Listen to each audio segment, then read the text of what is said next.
Buenos días para todos. La verdad que una vez más, compartiendo la palabra de Dios, yo quería compartir un pasaje que está en el Evangelio de Lucas. Es un párrafo que se narra en Mateo, Marcos y Lucas, pero yo elegí el de Lucas, no por nada particular, pero lo vamos a leer acá, el capítulo 9. Si bien vamos a tomar dos preguntas que va a hacer el Señor. Un segundo que así veo algunos, ahí está. Dos preguntas que va a hacer el Señor a sus discípulos. Pero al principio del capítulo 9 él va a arrancar hablando de la misión que le va a dar a los discípulos. Le va a dar una misión para que ellos vayan a predicar, le va a dar autoridad para sacar demonios, para sanar enfermedades. La cuestión es, bueno, ellos llegan de esta misión y el Señor se los va a llevar aparte en el versículo 10. Fíjense, dice, vuelto los apóstoles, les contaron todo lo que habían hecho y tomándolos se retiró aparte a un lugar desierto de la ciudad llamada Betsaida, y cuando la gente lo supo, les siguió y él les recibió. Seguramente el Señor quería charlar con los discípulos cómo habían experimentado esto que habían hecho, esta misión que habían realizado. La cuestión es que la gente los ve, los sigue y se arma lo que conocemos como la alimentación de los 5.000. Había cerca de 20.000 personas con el Señor. Se ve que se empezó a correr la voz de que estaba el Señor y ahí se empezaron a amontonar la gente y el Señor le va a decir a los discípulos que le den de comer y la historia que ya conocemos, pero no es la porción que yo quiero tomar. La cuestión es que terminada este evento de la alimentación de los 5.000, va a decir en el versículo 18, que este es el pasaje que vamos a tocar del 18, 19 y 20. Aconteció que mientras Jesús oraba, aparte estaban con él los discípulos y les preguntó diciendo, el Señor va, en un momento estaba orando con los discípulos, ahí sí ya estaban ellos solos, y el Señor es como que le va a decir, bueno, a ver, le voy a tomar un examen, saquen una hoja, como cuando estábamos en la escuela y decían, saquen una hoja sin aviso, y nos decían, ahora va el examen sorpresa. El Señor les va a decir a los discípulos, les voy a hacer una pregunta. ¿Qué dice la gente que soy yo? ¿Qué dice la gente que soy yo? La cuestión es que seguramente ahí se empezaron a mirar unos a otros y le van a dar una respuesta. Yo pensaba antes de leer el versículo 19, ¿qué dice la gente? La gente dice un montón de cosas. Todos sabemos que la gente no se calla, la gente siempre habla, la gente siempre dice, y por más que uno no quiera, la gente siempre va a hablar y siempre va a decir algo. La cuestión es que acá el Señor quería saber qué estaban diciendo de él, no es que lo quería saber porque no lo sabía, sino le estaba haciendo esta pregunta a los discípulos para hacerle una pregunta posterior que creo que es la central. Versículo 19 va a decir, ellos respondieron, unos Juan el Bautista, otros Elías, y otros que algún profeta de los antiguos ha resucitado. Esto era lo que la gente decía de Jesús. Es Juan el Bautista, fíjense que en el pasaje, vamos a leer el versículo 7, lo voy a leer entero, dice, Herodes el tetrarca oyó de todas las cosas que que hacía Jesús y estaba perplejo, porque decían algunos, Juan ha resucitado de los muertos, otros Elías ha aparecido y otros algún profeta de los antiguos ha resucitado. Y dijo Herodes, a Juan yo le hice decapitar. ¿Quién pues es este de quien oigo tales cosas? Y procuraba verle. Fíjense que ya en el pasaje anterior ya estaba el rumor de qué se estaba diciendo acerca de Jesús. La cuestión es que, como les decía antes, vamos a escuchar un montón de cosas en nuestra vida acerca de Jesús.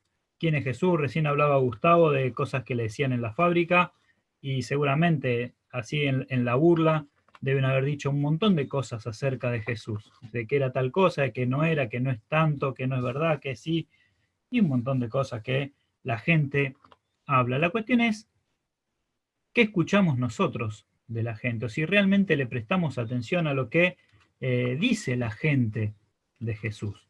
Fíjense que en algunos pasajes yo los tengo acá ya impresos, así que los voy a leer directamente de una hoja que tengo acá. ¿Qué decía también la gente en ese entonces acerca de Jesús? Fíjense, Mateo 13, 54 al 56 dice, y venido a su tierra, les enseñaba en la sinagoga de ellos, de tal manera que se maravillaban y decían, ¿de dónde tiene esta sabiduría y estos milagros? ¿No es este el hijo del carpintero? ¿No se llama su madre María y sus hermanos Jacobo, José, Simón y Judas? ¿No están todas sus hermanas con nosotros? ¿De dónde pues tiene todas estas cosas? Fíjense que ya sus contemporáneos decían, pero si lo conocemos desde que nació, desde que era chiquitito, es el hijo del carpintero, el hijo de María, el hijo de José. Sus hermanos juegan con nosotros, son nuestros vecinos. Seguramente esto hacía que dijeran, no es ninguna persona especial, es uno más como nosotros, lo conocemos, es vecino nuestro, conocemos a toda su familia. Fíjense en Juan 6, 41, dice, murmuraban entonces de él los judíos, porque había dicho, yo soy el pan que descendió del cielo, y decían, ¿no es este Jesús, el hijo de José, cuyo padre y madre nosotros conocemos? ¿Cómo pues dice este, del cielo he descendido? Otra vez, la gente no podía identificar a Jesús como otra cosa que la persona que habían conocido, que caminaba con ellos, que había crecido con ellos, que vivía al lado de ellos. Algunos pasajes más, en Lucas 7:16, en el pasaje donde Jesús resucita al hijo de la viuda de Naín, dice, y todos tuvieron miedo y glorificaban a Dios diciendo, un gran profeta se ha levantado entre nosotros y Dios ha visitado a su pueblo. Claro, después de semejante milagro, ya no era el hijo de José, el hijo de María, era un profeta que había hecho un gran milagro, pero no lo podían identificar del todo, a pesar de que podían ver todo lo que Jesús hacía, los milagros, las señales, sanaba a los enfermos. Juan 7:5 va a decir, porque ni aun sus hermanos creían en él. Los propios hermanos de él ni siquiera creían quién era Jesús. Otra vez había nacido, se había criado con ellos, había comido en la misma mesa y no le creían a lo que él hacía. Un pasaje más, Mateo 8:27, y los hombres se maravillaban diciendo, ¿qué hombre es este que aún los vientos y el mar le obedecen? En una de las veces que Jesús calma la tempestad y los hombres van a quedar maravillados diciendo, ¿quién es este que aún el viento y el mar le obedecen? La cuestión es que Jesús, volviendo a la pregunta, le pregunta a los discípulos, ¿quién dice la gente que soy yo? Y bueno, dentro de las preguntas podríamos sumar los versículos estos que vimos. Algunos dicen que solo sos el hijo de María, el hijo de José, conocemos a tus hermanos, nada particular. La cuestión es que la gente va a decir muchas cosas acerca de Jesús y acerca de todo.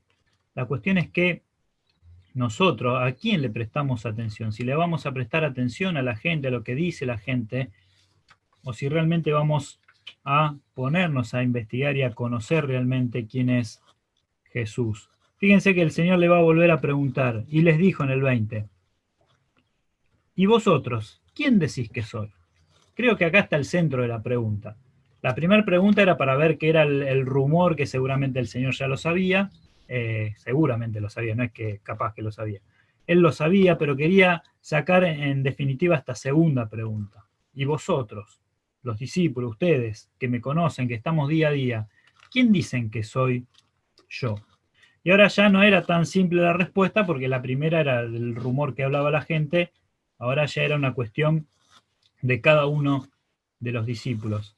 Y acá nosotros corremos con mucha ventaja en esta pregunta. Seguramente si el Señor hiciera esta pregunta hoy, todos levantaríamos la mano diciendo yo, porque es una pregunta que ya la sabemos. Nosotros, al tener la palabra de Dios, al conocer la palabra, conocemos toda la película, ya conocemos toda la historia. La cuestión es que los discípulos todavía dudaban un poco de quién era Jesús, qué venía a ser. Hay muchas cosas que no lograban entender, hacían preguntas que el Señor le va a decir, como el pasaje que recién también leía Gustavo, que todavía les faltaba la fe, que no podían hacer los milagros que Jesús creía que ellos podían hacer, pero les faltaba la fe, y dudaban y tenían, todavía no tenían toda la información como hoy tenemos nosotros. Antes de la respuesta, que es obvia y que ya la conocemos, que va a decir Pedro, yo quería leer algunos pasajes.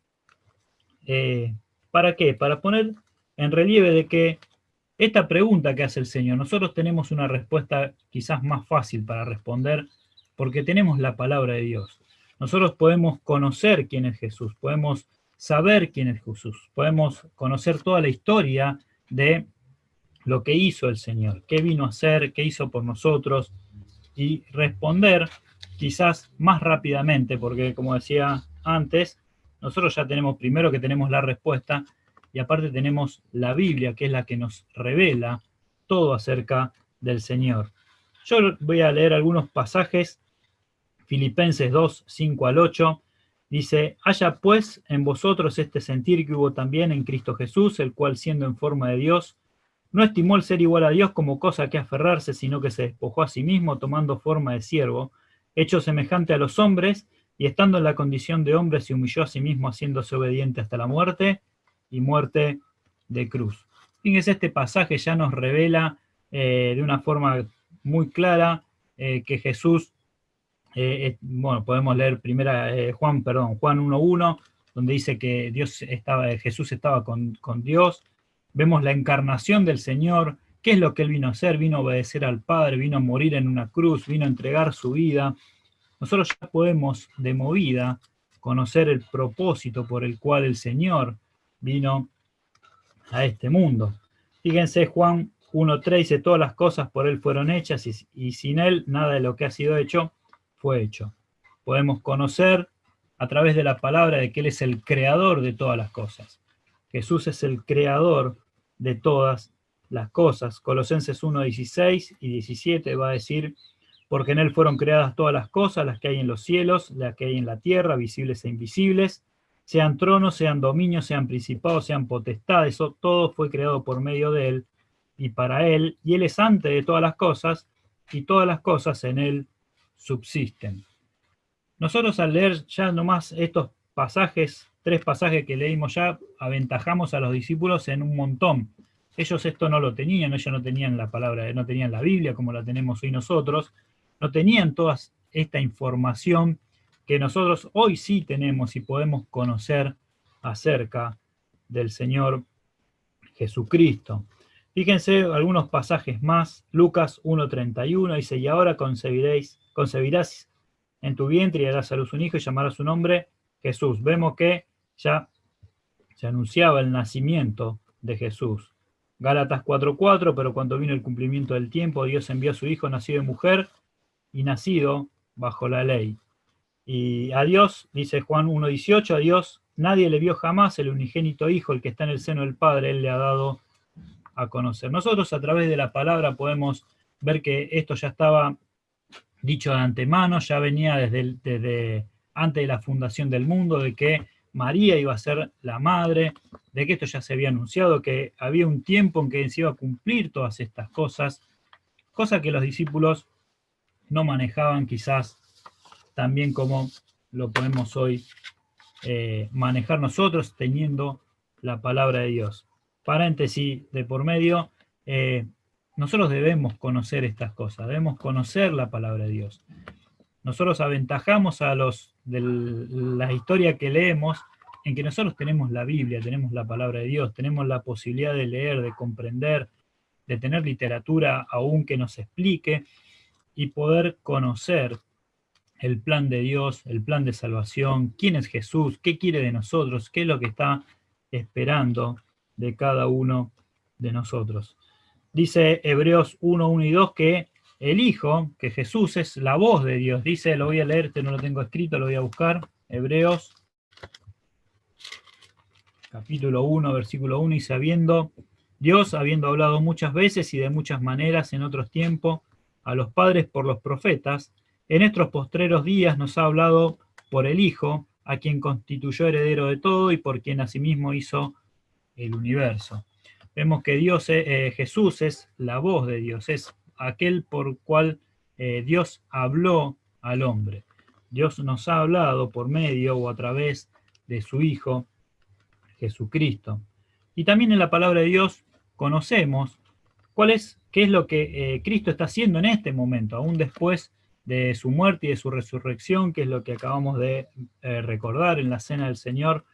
Dice Romanos 8:34, ¿quién es el que condenará? Cristo es el que murió, más aún el que también resucitó, el que además está a la diestra de Dios y el que también intercede por nosotros. Nosotros hoy hasta podemos conocer a través de la palabra qué es lo que Cristo está haciendo en este momento. ¿Sí? Dice que está a la diestra de Dios intercediendo por nosotros. Hebreos 12:2, puesto los ojos en Jesús, el autor y consumador de la fe, el cual por el gozo puesto delante de él sufrió la cruz, menospreciando el oprobio, y se sentó a la diestra del trono de Dios. Podemos conocer que Jesús está sentado hoy a la diestra del trono de Dios. Y 1 Pedro 3:22 dice, quien habiendo subido al cielo está a la diestra de Dios, y a él están sujetos ángeles, autoridades y potestades. ¿Por qué leí todos estos pasajes que por ahí quizás hay muchos más para agregar o muchas más cosas para decir? La cuestión es, lo que yo quiero llegar es que el Señor le va a hacer una pregunta a los discípulos y le va a decir, ¿y vosotros quién decís que soy? Y Pedro, arrebatado, sí, él siempre iba a ser el primero en responder, sea bien o mal, él iba a responder, y en esta oportunidad él va a decir, respondiendo Pedro dijo, el Cristo de Dios. Y él hizo la respuesta que podríamos haber hecho nosotros teniendo toda esta información, y él no tenía esta información, y por eso el Señor le va a decir, fíjense, en el relato de Mateo, dice 16:16, respondiendo Simón Pedro, dijo, tú eres el Cristo, el Hijo del Dios viviente. Y el 17 va a decir, entonces le respondió Jesús, bienaventurado eres Simón, hijo de Jonás, porque no te lo reveló carne ni sangre, sino mi Padre que está en los cielos. Pedro había respondido porque Dios le había revelado la respuesta. Nosotros es una respuesta que hoy la podemos dar fácilmente porque la conocemos. Aún nuestros hijos podrían dar la respuesta correcta porque ya se lo hemos leído, se lo hemos dicho muchas veces. La cuestión es que el Señor va a hacer esta pregunta, ¿y vosotros quién decís que soy? Y Pedro va a responder, el Cristo de Dios. Sos el Mesías, el enviado, el ungido, el que viene a dar la vida por todos nosotros. Ahora, la pregunta que yo quiero hacer es la que cae de Maduro. ¿Sí? Creo que la pregunta es obvia. Para cada uno de nosotros, ¿quién es Jesús? Si el Señor hoy me viene y me pregunta, de hecho cuando lo leemos es una pregunta directa de Dios a nosotros, ¿y vosotros quién decís que soy? Vos, Ketty, ¿quién decís que soy yo? Y a veces nos guiamos por lo que dice la gente. Vemos qué dice la gente, dice tal cosa, dice tal otra. Bueno, dice que Jesús fue un buen hombre, fue un hombre histórico, no mucho más que eso. Y a veces nos quedamos con lo que dice la gente. La cuestión es que nosotros tenemos la revelación de Dios a través de su palabra y sabemos quién es Jesús. Recién acabamos de participar del pan, de la copa, que nos hablan de la muerte de Cristo, de la resurrección del Señor, que fue hecho para todos los hombres, pero para cada uno de nosotros en particular. Nosotros hoy podemos recordar que Cristo vino para cargar mi pecado. Cristo vino para cargar tu pecado. Cristo vino para morir cargando el pecado del hombre, pero también vino para resucitar. No fue que murió y quedó muerto, sino que Él resucitó, volvió a la vida, y como leíamos hoy está a la diestra del trono de Dios intercediendo por nosotros y esperando aquel glorioso momento cuando Él venga a buscar a su iglesia. La pregunta nuevamente, ¿y para vos, quién es Jesús? ¿Es el todo en tu vida? ¿Es solamente alguien que recordamos solamente el domingo cuando partimos el pan o cuando escuchamos una reunión? ¿O es el que surge cuando surge algún problema donde quizás tenés una necesidad o tenés un familiar enfermo o como ahora en las reuniones de oración que estamos los motivos de oración por los que están internados y ahí nos acordamos que hay un Jesús que murió, que tiene poder, que hace milagros? ¿Quién es Jesús para vos? ¿Es la varita mágica que cuando tenés una necesidad, ahí tratás de buscarla para ver si hace el milagro? ¿O realmente es tu Señor? Realmente es aquel al que le entregamos la vida, aquel al que le entregamos todo lo que somos y aún con muchas falencias, con muchos errores, con un montón de cosas que traemos, le entregamos todo a Él, para que Él sea nuestro Señor y sea el Señor de toda nuestra vida. ¿Quién es Jesús para vos? Y la respuesta esta ya es muy particular de cada uno. Yo no puedo responder por ustedes, pero lo que sí les puedo decir es que en la palabra de Dios tenemos toda la información de quién es Jesús. No es que, como en el caso de Pedro, solamente tenía lo que la gente decía y esta revelación particular que el Padre va a hacer con él, como dijo Jesús, no te lo reveló nadie, solamente mi Padre te lo ha revelado. Y nosotros tenemos la revelación a través de la palabra de Dios, tenemos la respuesta, y ojalá que podamos responder que Él es nuestro Señor, que Él es aquel al que le entregamos la vida, aquel al que le hemos pedido perdón de nuestros pecados, y que Él maneja todas nuestras decisiones. El Señor, con estas dos preguntas, va a querer también a nosotros exhortarnos a saber qué dice la gente. La gente, como decía al principio, va a decir de todo, de todas las formas, de todos los colores. La cuestión es qué decimos nosotros de nuestro Señor Jesucristo. Dios quiera que podamos responder que Él es el Señor, el dueño de toda nuestra vida y de todas nuestras decisiones. Oramos. Padre amado, queremos agradecerte por este tiempo, agradecerte por tu palabra, agradecerte por nuestro Señor Jesucristo.